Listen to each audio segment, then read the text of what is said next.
Hello guys, welcome to this channel. So இன்றைக்கி நம்ம சேனலில் ஆம்ஸ்டர் காம்பட்னு சொல்லிட்டு one of the Telegram mining பாட்டை பற்றி டீட்டெயிலாக பார்க்க போகிறோம். ஸோ இந்த டெலகிராம் பாட்டை பற்றி எல்லாருக்கும் தெரிஞ்சிருக்கும்னு நினைக்கிறேன். அண்ட் நிறைய பேர் நாட் காயின் வந்து மிஸ் பண்ணியிருப்பீங்க. ஸோ நாட் காயின் மிஸ் பண்ணதுனால ஆம்ஸ்டர் மிஸ் பண்ணக்கூடாதுன்னு சொல்லிட்டு வேர்ல்டு வைடாக 200 மில்லியன் ப்ளஸ் யூசர்ஸ் கிட்டே ஜாயின் பண்ணியிருக்காங்க. அதுலேயும் 200 மில்லியன் யூசர்ஸில் வந்து பார்த்தீங்கன்னா இப்போதைக்கு வந்து பார்த்தீங்கன்னா 30 மில்லியன் யூசர்ஸ் வந்து பார்த்தீங்கன்னா ஆக்டிவாக இருக்காங்க. 30 மில்லியன் யூசர்ஸ்னா 3 கோடி யூசர்ஸ் கிட்ட வந்து பார்த்தீங்கன்னா ஆக்டிவாக இருக்காங்க டெய்லியுமே. அதனால் நாட் காயின் மிஸ் பண்ணாமல் ஆம்ஸ்டர் மிஸ் பண்ணிடாதீங்க. அதேமாரி வந்து பார்த்தீங்கன்னா ஒரு சில பேருக்கு டவுட் இருக்குது, இந்த காயின் எப்போ லிஸ்ட் ஆகும்னு சொல்லிட்டு. அவங்களோட ரோட் மேப்பில் வந்து பார்த்தீங்கன்னா ஒயிட் பேப்பர் கம்மிங் சூன்னு சொல்லிட்டு போட்டிருக்காங்க. ஒயிட் பேப்பர் வந்தால் தான் எல்லாமே கிளியராக தெரியும். ஏன் ஒயிட் பேப்பர் வந்தால் தான் சொல்கிறேன்னா, டோட்டல் சப்ளை எவ்வளோ பர்சன்டேஜ் ஏர்ட்ராப் அலோகேட் பண்ணியிருக்காங்க எல்லா டீட்டெயிலுமே வந்து பார்த்தீங்கன்னா அந்த ஒயிட் பேப்பரில் தான் கொடுத்துருப்பாங்க.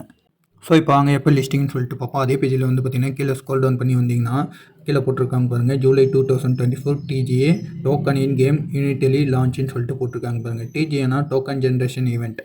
அதில் வந்து பார்த்தீங்கன்னா டோக்கன் வந்து பார்த்தீங்கன்னா இந்த மாதம் தான் லிஸ்டிங்னு சொல்லிட்டு போட்டிருக்காங்க. இப்போ அங்கே ஆம்ஸ்டர் காம்பட்டில் வந்து பார்த்தீங்கன்னா எப்படி காயின் ஏர்ன் பண்ணுறது, எப்படி ஓப்பன் பண்ணுறது எல்லாத்தையும் பார்க்கலாம். கீழே டிஸ்கிரிப்ஷனில் லிங்க் கொடுத்துப்பேன், அதை கிளிக் பண்ணிங்கன்னா டேரெக்டாக டெலகிராமுக்குள்ளே கூட்டிகிட்டு போகும். டெலகிராமில் வந்து பார்த்தீங்கன்னா இந்தமாரி இருக்கும். இதில் வந்து பார்த்தீங்கன்னா கீழே ப்ளே ஆப்ஷன் ஒரு ஆப்ஷன் இருக்கு பாருங்க, அதை வந்து கிளிக் பண்ணுங்கள். கிளிக் பண்ணிங்கன்னா ஆட்டோமேட்டிக்காக பாட்டுக்குள்ளே கூட்டிகிட்டு போகும். பாட்டுக்குள்ளே கூட்டிகிட்டு போன்னு ஸோ நீங்கள் வந்து புதுசாக ஜாயின் பண்ணுற மாரி இருந்துச்சுன்னா உங்களுக்கு வந்து பார்த்தீங்கன்னா இனிஷியலாக ஒரு சில காயின்ஸ் வந்து தருவாங்க. இல்லைனா ஆல்ரெடி அக்கௌண்ட் கிரியேட் பண்ணி வச்சுருந்தீங்கன்னா ஆட்டோமேட்டிக்காக உள்ளே கூட்டிகிட்டு போய் ஸோ உள்ளே போன பிறகு இன்டர்பேஸ் இந்த மாதிரி தான் இருக்கும்.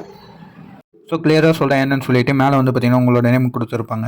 அதுக்கும் கீழே பார்த்தீங்கன்னா ஏன் பர் டேப்னு கொடுத்துருப்பாங்க. அங்கே வந்து 9 காயின்ஸ் கொடுத்துருப்பாங்க. அதாவது இந்த ஆம்ஸ்டரில் வந்து பார்த்தீங்கன்னா ஒரு டைம் டேப் பண்ணும்போது 9 காயின்ஸ் சொல்லிட்டு கொடுத்துருப்பாங்க. அண்ட் தென் மேலே வந்து ரைட் ஹேண்ட் சைடு வந்து பார்த்தீங்கன்னா ப்ராஃபிட் பர் ஹவர்னு சொல்லிட்டு கொடுத்துருப்பாங்க. எனக்கு வந்து பார்த்தீங்கன்னா ப்ராஃபிட் பர் ஹவரில் 1.63 மில்லியன் கிட்ட நான் வந்து கொண்டு வந்திருக்கேன் ப்ராஃபிட் பர் ஹவரில். அதை வந்து உங்களால் இன்க்ரீஸும் பண்ணிக்க முடியும். அது வந்து எப்படின்னு சொல்லிட்டு சொல்கிறேன். ஸோ ஆம்ஸ்டர் சைட்லேயே வந்து பார்த்தீங்கன்னா என்ன சொல்கிறாங்கன்னா ப்ராஃபிட் பர் ஹவர் தான் மெயினாக அதை பேஸ் பண்ணி ஏர்ட்ராப் தரும்னு சொல்லிட்டு சொல்லியிருக்காங்க.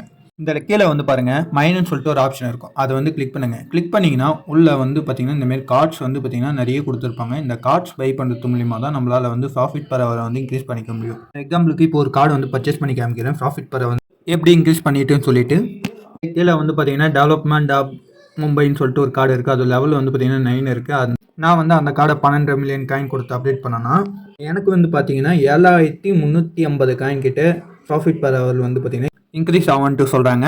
கார்டுக்கு அதிகபட்சம் 3 மில்லியன் to 5 மில்லியன் காயின் வரையும் ஒருத்தர். அதுக்கு மேலே யாரும் இந்த கார்டை வந்து பர்ச்சேஸ் பண்ணாதீங்க, காயினை வேஸ்ட் பண்ணாதீங்க. அது போக இதில் வந்து பார்த்தீங்கன்னா ஃப்ரெண்ட்ஸை இன்வைட் பண்ணுறது மூலியமாக வந்து பார்த்தீங்கன்னா உங்களால் காயின் அதிக காயினை வந்து பார்த்தீங்கன்னா ஏர்ன் பண்ண முடியும். நீங்கள் இன்வைட் பண்ணுற ஒரு ஃப்ரெண்ட்ஸுக்குமே வந்து பார்த்தீங்கன்னா 2000 காயின்ஸ் கிட்ட நம்மளுக்கு ரிவார்டாக தராங்க. 2000 காயின்ஸ் வந்து பார்த்தீங்கன்னா ரொம்ப கம்மி தான். இதுக்கு பதில் நம்ம வந்து பார்த்தீங்கன்னா கார்டை பர்ச்சேஸ் பண்ணி ப்ராஃபிட் பர் ஹவர் மூலியமாகவே காயினை வந்து அதிகமாக இன்க்ரீஸ் பண்ணிக்க முடியும் நம்மளால். இதில் வந்து இன்னொரு மெத்தட் மூலியமாகவும் நம்மளால் அதிக காயின்ஸ் வந்து பார்த்தீங்கன்னா ஏர்ன் பண்ணிக்க முடியும். எப்படின்னு பார்த்தீங்கன்னா கீழே ஏன் ஆப்ஷன் இருக்கும், அதை வந்து கிளிக் பண்ணுங்கள். கிளிக் பண்ணிங்கன்னா யூடியூப் கம்ப்ளீட் பண்ணுறது மூலியமா டெய்லி செக்இன் கம்ப்ளீட் பண்ணுறது மூலியமாகவும் ஏர்ன் பண்ணிக்க முடியும். அதில் வந்து பார்த்தீங்கன்னா லாஸ்ட்டாக 10 டேஸ் முடிவில் 5 மில்லியன் காயின்ஸ் கிட்ட கொடுக்குறாங்க டெய்லி செக்இனில் வந்து. அதுக்கப்புறம் வந்து பார்த்தீங்கன்னா டெலகிராம் சேனலில் ஜாயின் பண்ணுறது மூலியமா 5000, ட்விட்டர் இதெல்லாம் வந்து பார்த்தீங்கன்னா 5000 தராங்க. அதனால் யாரும் டெய்லி செக்இனை மிஸ் பண்ணிடாதீங்க. வந்து மிஸ் பண்ணிடாதீங்க. ஒன் டே நீங்கள் மிஸ் பண்ணாலும் 3 நாள் செக்இன் பண்ணிட்டு ஒரு நாள் மிஸ் பண்ணாலும் திருப்பி ஃபர்ஸ்ட்லேருந்து வரும். டாஸ்க்லாம் கம்ப்ளீட் பண்ணுறது மூலியமாக நம்மளால் அதிக காயின்ஸ் ஏர்ன் பண்ணிக்க முடியும். ஸோ எல்லோரும் மறக்காமல் இந்த டெலகிராம் பாட்டில் ஜாயின் பண்ணிக்கோங்க. அந்த காயின் மேலே இருக்க 1.6 காயின்ஸ் பார்த்தீங்கன்னா நம்ம ஆஃப்லைன் போனாலும் அந்த காயின்ஸ் கவுண்ட் ஆகும். ஸோ சிம்பிளாக சொன்ன போனால் நீங்கள் எப்போத்துலேருந்து ஆஃப்லைன் போயிட்டிங்கன்னா ஒரு 3 ஹவர்ஸ் கவுண்ட் ஆகும். அப்புறம் 3 ஹவர்ஸ்க்கு அப்புறம் கவுண்ட் ஆகாது. அகைன் 3 ஹவர்ஸ் ஒன்ஸ் உள்ளே வந்து க்ளைம் பண்ணுற மாதிரி இருக்கும். காய் சிம்பிளாக அவ்வளோதான். யாரும் இந்த டெலகிராம் மைனிங் பாட்டை மிஸ் பண்ணிடாதீங்க. அதேமாரி மறக்காமல் நம்ம யூடியூப் சேனலில் சப்ஸ்கிரைப் பண்ணிங்க, நம்ம டெலகிராம் சேனலில் ஜாயின் பண்ணிக்கங்க. இந்த வீடியோ உங்களுக்கு ரொம்ப யூஸ்ஃபுல்லாக இருந்திருக்கும்னு நினைக்கிறேன். நாளைக்கு இன்னொரு வீடியோவில் சந்திப்பேன். Tata, bye bye.